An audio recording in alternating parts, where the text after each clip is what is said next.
You wanted plenty wives, Abi?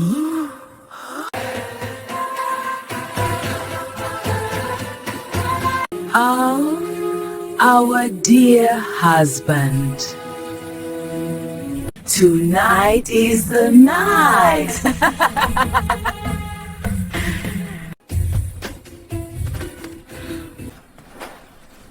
Oh yeah, climb bed. Be fast, others are waiting. I enjoyed myself. It's your turn, my dear.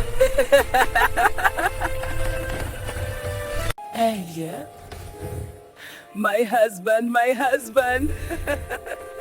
You know, my people have a saying. The lizard that jumps from the tall Iroko tree to the ground says he will praise himself if no one else does. But this story is not about praising ourselves. This is about Chukwudi, a man who learned too late that not every hunger can be satisfied. Now, let me give you all this gist. When Chukwudi was a young man, he was not bad to look at. His shoulders were strong from working the farm, and his smile could make any girl forget what she was about to say. But there was something restless in his chest. While his age mates were content to marry one good woman, settle down, and raise children, Chukwudi's eyes were always wandering. See that one, he would whisper to his friend Obiora, and that one over there. And that one coming from the stream. Obiora would shake his head. My brother, one soup pot is enough. Why are you looking at the whole market? But Chukwudi did not listen. He married his first wife, Adeze, a beautiful woman. Her skin was like fresh palm wine. Her voice sweet like the morning bird. For 3 months, Chukwudi was happy. Then the restlessness returned. One plate of fufu is good, he told himself. But what about jollof rice? What about pounded yam? What about... So he married a second wife, Ngozi. Then a third, Chioma. Then a fourth, Obiageli. Now, you must understand, my friends, this is real life. But Chukwudi didn't understand it then. 4 wives in one compound, each one needing attention, needing money, needing her husband's time. 4 mothers-in-law visiting. 4 sets of relatives expecting yam at festival time. 4 women cooking, 4 women talking, 4 women with eyes that could burn through a man's back. At first, Chukwudi thought he was the happiest man in Ugweke. Look at me, he would boast at the palm wine bar. 4 beautiful wives. I am blessed by the gods. Then it started small. One evening, Chukwudi finished eating Adeze's egusi soup and said, this is the best soup I have ever tasted. Ngozi, who was passing by, stopped. Oh, better than the one I cooked for you yesterday? Chukwudi's throat became tight. No. Yours was also very good. Also? Good? Also? From the other room, Choma shouted, what about my soup from last week that you said made you want to lick the bowl? Chukwudi began to sweat. This was how it began. One small lie led to another. One compliment required 3 more. If he bought wrapper cloth for Adeze, Ngozi would not speak to him for a week. If he spent Tuesday night with Choma, Obiageli would accidentally serve him burnt food on Wednesday. The compound became like a battlefield, and Chukwudi was running from trench to trench, trying not to get shot. But the real trouble came at night. You see, Chukwudi had a schedule. Monday with Adeze, Tuesday with Ngozi, Wednesday with Choma, Thursday with Obiageli. Then the cycle will repeat. But women are not yams you can harvest on a schedule. They have feelings. They have needs. One Tuesday night, as Chukwudi was preparing to go to Ngozi's hut, Adeze blocked his path. Her eyes were red. So you've forgotten me, eh? She asked quietly. Yesterday was not enough for me. But it's Ngozi's turn today, Chukwudi meant to say. Turn? Turn? Am I a wrapper you wear on different days? Behind him, he heard Chioma crying in her hut. Loud, angry crying. The kind that calls and tells neighbors that, I am crying so everyone can hear that you have been maltreating me. Oh. From the kitchen, Obiageli was banging the pots. Each sound an accusation. And the Ngozi he was going to meet, she was waiting by her door, arms crossed, tapping her foot. Chukwudi stood in the middle of the compound, frozen like a goat that has seen a leopard. Where should he go? If he went to Ngozi, 3 women would be angry. If he went to comfort Adeze, 3 women would be angry. If he tried to check on Chioma, 3 women would be angry. And if he went to Obiageli, 3 women would be angry. That night, Chukwudi slept outside on a mat under the mango tree, listening to angry whispers coming from every corner of his compound. As the months passed, Chukwudi became thin. Not because there was no food though. No, there was plenty of food. The problem was choosing whose food to eat. If he ate Adeze's jollof rice with too much enjoyment, war would break out. If he praised Ngozi's fried plantain, there would be tears in the compound. If he asked for help from Chioma, the other wives would gather like storm clouds. So Chukwudi began complimenting everything equally, praising no one specifically. His stomach was never full. His heart was never at rest. Worse than the food was the sleep. The schedule that seemed so clever at first became a prison, because now each wife knew when her night was coming, and she had high expectations, very high.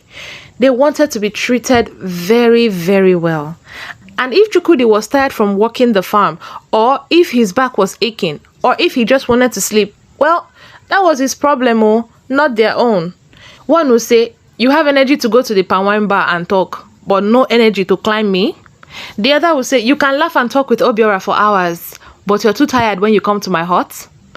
Now, my dear friends, this is where the story gets very, very funny. One Thursday evening, Chukwudi looked at his 4 wives and felt his whole body become heavy like a bag of cement. He was tired. So tired. His legs were paining him, his back was aching. Even the little chuku between Chukwudi's legs was protesting, saying, Oga, please, I need to rest. But it was Obiageli's turn tonight, and he could already see her oiling her skin, tying her best wrapper, humming softly as she prepared for the night. Panic gripped Chukwudi's chest. I have an idea, he whispered to himself. He cleared his throat loudly and started. I just remembered. My uncle in Obodo village is very sick. His children sent a message to me. I must travel there tonight to see him before he made his voice sad and shook his head. Adeze looked concerned. Yeah, so sorry, my husband. Travel safely. Ngozi frowned. At night? Can you not go in the morning? No, it is urgent, very urgent. Chukwudi stood up, tied his wrapper properly, and practically ran out of the compound gates. The wives watched him disappear into the darkness. But here's the thing about Chukwudi. He was not a clever man. He was only a foolish man who thought he was clever. Instead of traveling to Obodo village, which was very far, Chukwudi went to hide in his friend Obiora's storage hut. It was at the edge of the compound, dark and quiet, with bags of yam and dried fish. Perfect. Obiora, he begged, please, just let me sleep here tonight. I am too tired. I will die if I don't rest. Obiora shook his head. My brother, this will not end well. Just tonight, they will never know. So Chukwudi squeezed himself behind the yam bags, spread a cloth on the ground, and fell asleep immediately. Deep, sweet sleep. No wife pulling him, no schedule, no expectations, just darkness and peace. But you see, Obiageli was not a fool. On her night, after 2 hours, she said to herself, Obodo village is very far. If he truly went there, why did he not take his traveling bag? Why did he not take water? Why did he not even tell us which uncle he was going to meet? She gathered the other 3 wives. Something is not adding up. Adeze agreed. And you know what? My cousin lives in Obodo. I will send my younger brother tomorrow morning to check if Chukwudi truly went there. One night turned into several nights. The boy returned, panting. Sister, I reached Obodo. Nobody has seen him. His family said they didn't send any message. Eh? The 4 wives looked at each other. Their eyes became sharp like knives. So he lied to us, Ngozi said slowly. He is hiding somewhere, Choma added, cracking her knuckles. But where? Obiageli wondered. Then Adeze, the clever first wife, remembered something and said, maybe we should pay his closest friend a visit. And as soon as she said that, they laughed wickedly and went into their huts to change into something better. They left that night to be sure they meet him at home. The 4 women moved like soldiers on a mission. They grabbed lanterns, tied their wrappers properly for battle, and marched straight to Obiora's compound. Bing, bing, bing! They banged until Obiora came out looking frightened. Where is he? All 4 wives shouted at once. Who? I don't know. Obiora, don't play with us. Where is our husband? Poor Obiora. He tried to lie, but 4 angry women are more terrifying than any masquerade. His mouth started shaking. His eyes unconsciously shifted to the left toward the storage hut. That was all they needed. The wives pushed past him and rushed to the storage hut. They flung open the door, and there, behind the yam bags, curled up like a child, was Chukwudi, sleeping, snoring softly. His wrapper had even fallen off his shoulder. Chukwudi! 4 voices screamed at the same time. Chukwudi's eyes flew open. For one terrible moment, he thought he was having a nightmare. But no, they were there. All 4 wives, standing over him, faces twisted in anger, hands on their hips. So this is your sick uncle in Obodo, Adeze shouted. You are hiding in a yam storage like a rat, Ngozi added. Chukwudi tried to scramble to his feet, but his wrapper was tangled in the yam bags. I can explain. Explain what? Choma grabbed one arm. You will explain in your room tonight. Obiageli grabbed the other arm. And then, my dear friends, if you had been there, you would have died from laughing. The 4 wives began dragging Chukwudi out of the storage hut. He was trying to pull back, his feet scraping on the ground, his wrapper falling, yam bags tumbling everywhere. Wait, please, I can walk. I can walk by myself. Shut up and move. They dragged him through Obiora's compound. Obiora just stood there shaking his head and keeping quiet to avoid trouble. Then, through the village path, people heard the commotion and came out to see. Is that not Chukwudi? What is happening? His wives are dragging him like a goat to the market. The children followed, laughing and clapping. Uncle Chukwudi is in trouble. Uncle Chukwudi is in trouble. By the time they reached home, the whole village knew. But the night was not over yet. Oh no. The wives dragged Chukwudi straight to his own sleeping hut and threw him onto the bed. He landed with a boom. His wrapper completely scattered now. His dignity gone. Now, Adeze said, blocking the door. You've had your rest, eh? Good. It's time to work. Before Chukwudi could protest, all 4 wives entered the room and sat down. Not just sat, they surrounded the bed. Adeze sat on the right side, Ngozi on the left. Choma at the foot, Obiageli squeezed herself at the head near his pillow. The small hut was packed. There was no space. 4 women, 1 man, 1 bed. What are you people doing? Chukwudi asked weakly. Tonight, Ngozi declared, you will spend time with all of us. At the same time, yes. Since you clearly don't want to choose, and you left us here for nights, we will all be here tonight. But there's no space that I can. Then you should have thought about that before lying to us. Choma poked his leg. Touch me. What? You heard me. Touch my hand. Yesterday was supposed to be my night. Chukwudi reached out and touched her hand weakly. Now touch mine, Adeze demanded, stretching out her arm. He touched her hand with his other hand. And mine, Ngozi grabbed his foot. And mine too, Obiageli leaned down, forcing him to pat her shoulder. There was Chukwudi, stretched out like a starfish, each limb being held by a different wife.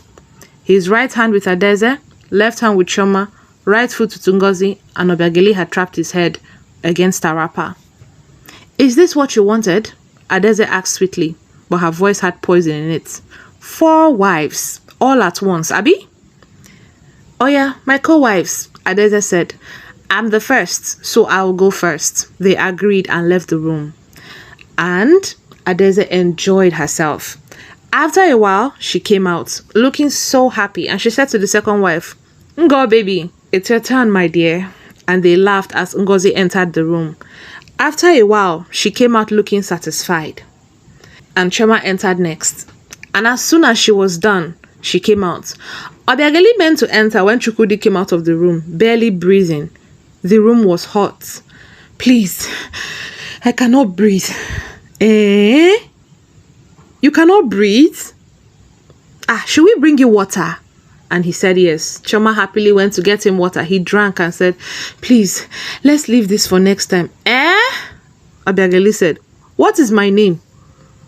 Obiageli, very good. Obiageli means she that came to eat. So, ngelilili, I must eat. So just try and find a way to breathe. Our dear husband, try, small, small.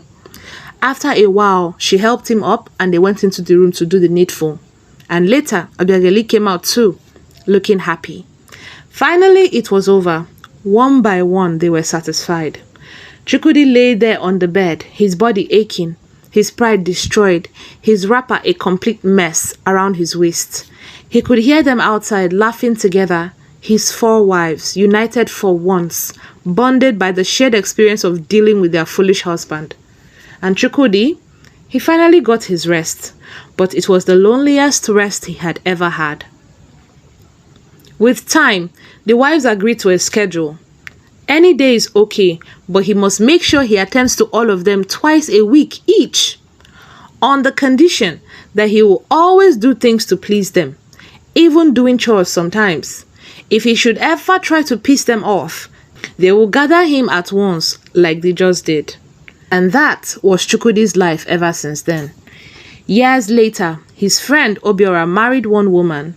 They built a small compound together. They raised children together. They did everything together. Sometimes Chukwudi would go to visit Obiora and see him and his wife sitting under the compound tree in the evening, her hand in his hand, their hearts beating as one. Chukwudi watched them sometimes, and in his chest was an ache that never went away, because he could never really have that peace of mind at home. And he couldn't really chase away his wives, because in their village, the only thing that could allow a woman to sleep or to get married or have anything to do with another man is if her first husband dies. And if they should be sent packing and they remarry, the moment they sleep with another man, he will die. So he was stuck. He had everything he thought he wanted, but nothing his heart actually needed. And that, my dear friends, is how the story goes. One greedy and foolish man, 4 good women, and the slow, painful lesson that some hungers only grow bigger the more you try to feed them.